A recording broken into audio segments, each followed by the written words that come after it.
हो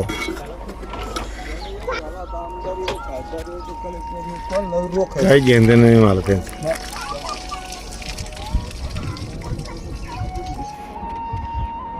हां कॅमेऱ्यासाठी एकदम जबरदस्त.